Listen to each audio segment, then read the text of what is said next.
and welcome.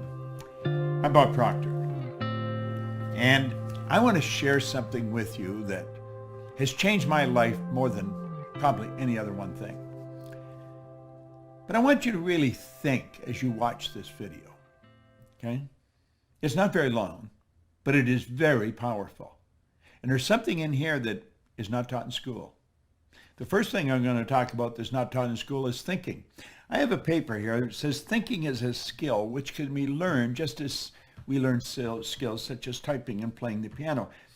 Very few public schools offer courses expressly to teaching thinking. Rather, we are expected to learn and teach thinking as a byproduct of learning mathematics, reading, science, history of trade, and so forth. And we do learn a lot about thinking in this way. The trouble is we learn our thinking skills in bits and pieces, and we never put it together as an overall picture. If asked to describe what all is required in order to think effectively, most people would be at a loss to give a complete account. Thus, we are unable to assess our own thinking skills or systematically teach the skill of thinking to others. Now, I want you to think about your life, and I want you to think about your income.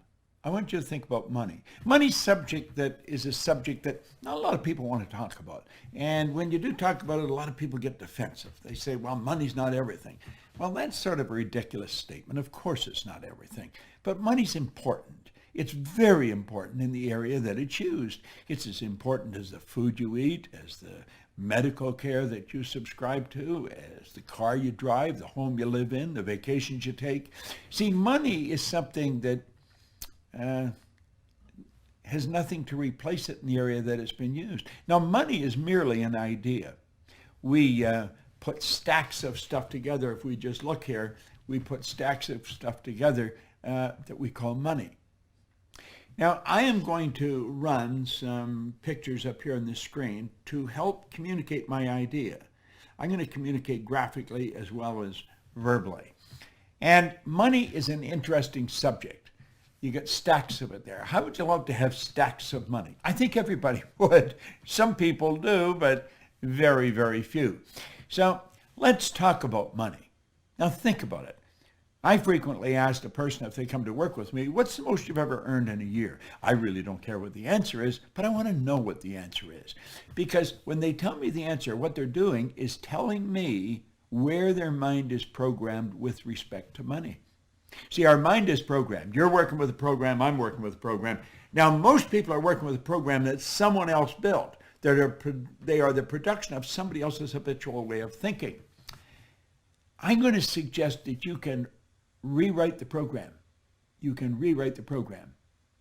Now, before we get into the money too deep, back in 1970, Alvin Toffler wrote a book, Future Shock. And what he was doing was predicting what's going to happen in the future. And he looked ahead about 50 years. And he said, you know, the future is going to be a shock for most people.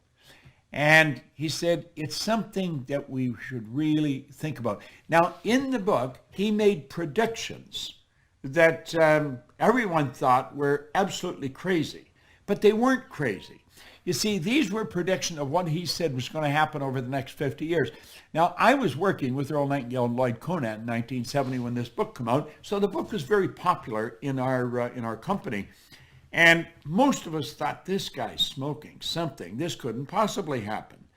But stop and think of what's happening with your cell phone. I can type a message here, and I can send it anywhere in the world. And you'll see it simultaneously with me sending it. If you would have suggested that in 1970, people would have thought you were losing it. Well, he recently came out with something. He said, the illiterate of the 21st century are not going to be the people who cannot read and write. The illiterate of the 21st century are going to be the people who cannot learn, unlearn, and relearn. They're going to be the people who cannot learn, unlearn, and relearn. That's called changing your paradigm. And I want to share some information with you. If you've already got it, it's really good to hear it again. If you haven't got it, you're going to love it because it's about money, okay? And it's really about how to create all you want. You have to have multiple sources of income. You can go back to the ancient Babylonians, as far back in ancient history as you can go, and you're going to find that the wealthy people all had multiple sources of income. Now, I want you to think about these figures that you're looking at here. 3% of our population are earning 97% of all the money that's being earned. And everybody says that's unfair. Well, it's based on a law. That's really what it's based on. Our income is the harvest of our production. That's really what it is. But 3%. Now think of this for a moment. Some of those 3% are not very well educated insofar as we look at education. Some of them are functionally illiterate. They can neither read nor write. Now, some of them are absolutely brilliant. But you're going to find people that are absolutely brilliant that fall into the 97% category that have to split up 3% of the money that's earned. So why and how does this happen? Well, that's what I want to talk to you about. You see, you can become one of the 3%. Now, if somebody had told me that 55 years ago when I first got into the studying of this information, I would have thought they were dreaming. But my income went from $4,000 to $175,000 in a year. And it was based on the concept that I want to explain to you here. It's a very, very powerful idea. It really is. But what we have to understand is that the earning of money is something that doesn't happen by accident. You see, you can belong to this 3% group by creating multiple sources of income. Now, as I just said a minute ago, wealthy people historically have always had multiple sources of income. This isn't an accident. It's by design. You can design this. So I'm going to ask you to really pay attention here. And you probably want to watch this video a number of times. There is an absolute law governs compensation. We know that there's a law. If I let this go, you know it's going to fall. If I let this go, it's going to fall. It's not going to go up. It has to go down. It has to go down. That is an absolute law. It's called the law of gravity. That's a law of the world. Well, the law of compensation is a law. And it's very exact. I want you to really pay attention to it because this law clearly states that the amount of money you earn is in direct ratio, it's in exact ratio to the need for what you do, your ability to do it, and the difficulty there is in replacing you. So let's look at these 3 points one at a time. It's based on the need for what you do. You see, in my particular business, there's the opportunity to earn millions of dollars, and I have earned millions of dollars. Not because I'm smarter than the next guy, not because, there's an emotional or capricious God said, I think we'll let Bob have a turn. And it's not because I'm lucky. It's because I find myself in a field where there's a tremendous need for what I do. I help people become aware of what they're capable of doing. I help people understand how they're programmed and how to shift that paradigm. That's essentially what I do. And there's a phenomenal need for that. We have people coming into our business every day. We train people to do this. But there's a tremendous need. I've worked in Shanghai, in Kosovo, in Bucharest, in Buenos Aires, in Rio de Janeiro, in Melbourne, Australia, in Singapore, all over Europe, all over South America, North America. Everywhere I go, there's a need for what I do. When you find a tremendous need, and then you develop your ability to fill it, you've got to become very, very good at filling the need. Well, I fell in love with this business many years ago. Now, I was fortunate enough to work with a man who was the best at what he did. Earl Nightingale was a broadcaster. Lloyd Conant was a great executive. And I wanted Earl Nightingale to mentor me. What I didn't understand, when I came to work with them, I also got the benefit of Lloyd Conant. Two absolutely brilliant people. Now, I watched them. They were the best at what they did. And they started the industry that I'm a part of. Personal development, personal direction. That's really what it is. Well, you've got to make up your mind you're going to get really good at this. You're going to become very good at it. And when you do, then you're very difficult to replace. Now, there's no such thing as an indispensable person. In fact, there was a great poem written on that one time about the indispensable man. It says, take a bucket of water and put your hand in up to the wrist. When you pull it up, The whole that remains is just how much shall be missed. You can stir all you want as you enter, stir up the water galore, but stop and you're going to find in no time it's much the same as before. Well, what they were getting across is there's no such thing as an indispensable person, but some people are very difficult to replace. And if you make up your mind you're going to get really good at this, I guarantee you can earn a lot of money. So that's where income comes from. Find anyone who has really mastered what they're doing. They're going to earn an absolute fortune. See, this is the law of compensation. So this is what you want to study. What do you want to do? You just want to focus on your ability to improve. Become a master at whatever you're doing. You see? Now, this is the focus. The money is the reward. This is the cause. The money is the effect. You see, you take care of the cause, the effect will always take care of itself. Now, let's look at it this way. We're going to talk about multiple sources of income, not just one, but many. Now, I stumbled on this way back in the 60s. And when I stumbled on it, I thought, wow, this is really something. So you got the whole world in front of you there. You'll notice on the map, we got the whole world there, and you're sitting right in the center. You're placing yourself. Now, you could place yourself anywhere in the map, place yourself wherever you are. But I'm saying you're in the center of the world. The whole world's around you. Doesn't matter where you are, you're in the center of the world. It doesn't matter. You could be in Mozambique, you're in the center of the world. You could be in Rio de Janeiro, you're in the center of the world. There's as much on your right as there is on your left. There's as much behind as there is in front.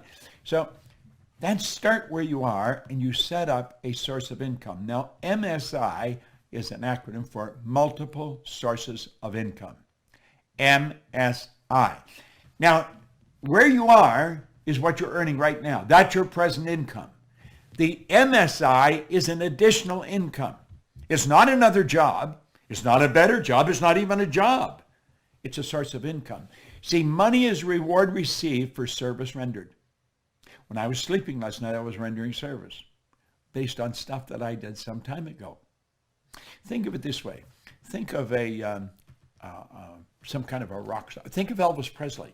His estate is still earning money from records of his that are being played on the radio. That's right.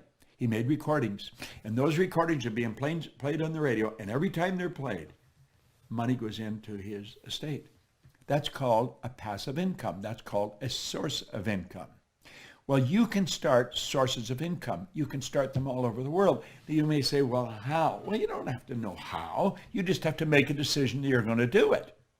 The how will come. Don't let the how trip you, okay? And once you get one going, then you get another one. And it may be in a related field right near where you are. See, I believe you can set up sources of income that are very closely attached to what you're already doing. And then you may go to the other side of the world and set one up. Now, as you get good at this, they're going to start popping up all over the place. You may say, well, I don't know how to do this. Well, of course you don't. Not to start with. I didn't know how to do when I started. I didn't even know how to read very well when I started. I hadn't gone to school. I had 2 months high school. I had no business experience. But you know, I built a business all over the world. How did I start? I'll tell you exactly how I started. I borrowed $1,000. I bought a used forming machine and some buckets and mops. I started in the cleaning business. And I started by cleaning one office, washing the floor twice a month, $15 a time. Then I got another office at $65 a month. Now I'm up to $95. I was only earning $400 a month to start with. Do you know, one day I passed out on the street. I thought the answer was work harder, get another office to clean. But it didn't work that way. And I woke up and there's a big cop looking at me and there's people standing all around me and I see a stretcher and lights flashing. And it was a scary situation. I guess I'd passed out. I was exhausted. I thought the answer was work harder. That is not the answer. Hard work is never the answer. The people you know that work the hardest are probably the ones that are in the least. Now think. Really think. I got off by myself. I didn't let them take me to the hospital. I got up and I started to think. And I realized it was like something inside of me said, Bob, you're doing something wrong. And then another little voice said, if you can't clean all of them, don't clean any of them. Do you know, over the next 5 years, I was cleaning offices in Toronto, Montreal, Boston, Cleveland, Atlanta, London, England. and the income was just rolling in from all over the place. Now, I'm not telling you to go clean offices. I'm telling you that I stumbled on something. It took me 10 years to find out what I was doing different. I had set up multiple sources of income. Now, I wanted to know how I changed. Why did I change? My income was over $1 million, and I didn't really know what I was doing different. I started to study. It took me 10 years, and I realized I didn't have one source of income. I had many sources of income. Now, as you set these up, you'll be asking, well, are they all the same size? Do you earn the same on all of them? No. Some of them won't even work. Some of them will die on you. There's so many ways of doing it. You could become a network marketer. You could become an online marketer. You could become an affiliate marketer. We have all kinds of affiliate marketers in our company. See, you want to make a decision that you are going to set up multiple sources of income. You don't have to know how. When you make the decision, you will start to attract how you're going to do it. Some of them will grow and some of them will die. But you know something? They all have one thing in common. They all flow into your bank. Some will be big and some will be small. It's absolutely phenomenal how this works. It all flows into your bank. Great idea. Just an absolutely beautiful idea. That's right. That's where it happens. Now, that's an affirmation I've been using for a long, long time. I am so happy and grateful now that money comes to me in increasing quantities through multiple sources on a continuous basis. Where did I get? I don't know where I got that. I probably got it from maybe Joseph Murphy's books or somebody of that. There's a great book, The Power of the Subconscious. You want to read it. I've got a great book. You can go to my website and get it. You Were Born Rich, and it's what I learned from 61 to 1984 when I wrote the book. But at any rate, you keep repeating a positive statement. I am so happy and grateful now that money comes to me in increasing quantities through multiple sources on a continuous basis. You see, when you stop and think about this, there are only 3 income earning strategies, just 3. I don't know which one you're using. You may be using them all. But there are 3. I call it 1, M1, M2, and M3. Now, we started out by saying only 3% of the people earn 97% of all the money. So the odds of your kids growing up to learn how to earn money is pretty slim. If you don't teach them, they probably won't get it because they're not going to get it in school. School does not teach us how to earn money. There's no place they say, well, that's absurd. You go to work to earn money. No, you don't. That's not a good idea. You think you provide service to earn money. You can earn more money when you're sleeping than you can spend when you're awake once you get good at this. You see, I'm not only good at it, I'm good at teaching it. And so I figured if I put this together and put it out there on YouTube, you all start studying, you'll start thinking, wow. Now, if you're going to teach your children anything, you want to teach them this one because M3 is the only one that really works well, okay? Now, M1 is a good strategy. It's not a good strategy, but it's used by 96% of the population. Now, think about that for a moment. 96 out of every 100 people use this strategy, and it doesn't work. It's got a problem. It's called saturation. This is where people trade their time for money. Now, we all get the same amount of time. We get all there is. So it's what we do with our time that's really going to make the difference. Now, think about this. I mean, really think about this. 96% of the people are trading their time for money. It's a 9-to-5 syndrome. And you see, part of the old conditioning is save some money for your old age. Save for a rainy day. You save for a rainy day, I'll guarantee you're going to get a rainy day. But what do? We take a little bit of what we earn and we squirrel it away for what? For our old age or something. We do that at the expense of a life.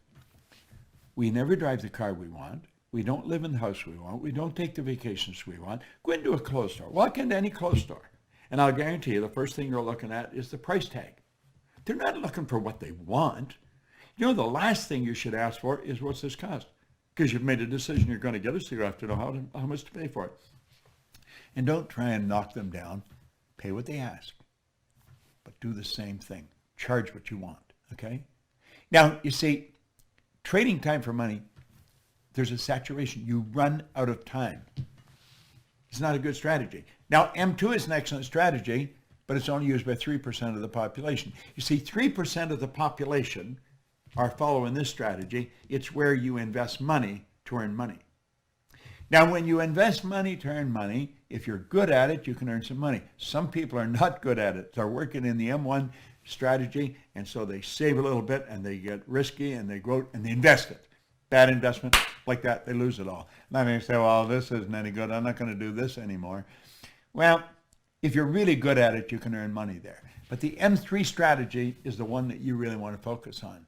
It's used by 1% of the population. Now it spills over to about 3, but 1% of the population earns 96%, 97% of all the money. What do they do that's different? They set up multiple sources of income. They multiply their time by setting up multiple sources of income. Now, if you really want to win in a big way, that's how you're going to do it. It's so basic and so simple. Well, you can learn more about it, but you want to study it. You want to study it. Money. Multiple sources of income. Boom, like that. MSIs. That's what the Proctor Gallagher Institute really focuses on, helping people understand how to set up MSIs. We teach people to train people to set up MSIs. You see, there's no end to what you can do. There's absolutely no end to what you can do, but you've got to decide what you're going to do. You want to take one of these things in your hand and sit down and write out how you want to live. And it doesn't matter what it costs. You write it down, and then you only think of how to do it. And you set up multiple sources. Now, let's suppose you have never touched a computer in your life, and you're going to learn how to use the computer, how to work with it. It's going to take you a while. And the strange thing about computers, when you learn something, it leads you into learning something else, and then you learn something else. It's sort of like an evolution that takes place in your mind as you start working. At least that's the way I found it, and most of the people I know. But when you first start, when I first started, I didn't even know how to turn it on. A guy named Rob taught me, and I'm sure that when he started to teach me, he thought, this guy's never going to learn how to use this thing. But he did learn how to use it, all right? Why? Because I made up my mind I was going to learn how to use it. Well, when you make up your mind that you're going to earn yourself a specific amount of money every year, and you might set that magic million. Anybody can learn how to earn $1 million. I believe I could teach anybody how to do that. There's a lot of people that can teach you how to do that. But you've got to decide you're going to do it. And if you don't decide you're going to do it, the odds of it happening are pretty slim. Now, is it going to happen overnight? No, nothing happens overnight like that. But over a period of time, let's say over 6 months, you're going to learn how to master this thing. You're going to learn how to set up MSIs. And after you learn how to do it, then you're going to start to learn how to multiply it. I read a story one time by U.S. Anderson. It came in a book. He told a story about he and a friend of his were in a nightclub, and there was guys spinning plates on the end of bamboo poles. You've probably seen it happen on television. And this guy had 18 plates spinning on the end of bamboo poles. And when the bamboo pole was bending over and just about, and you think the plate's going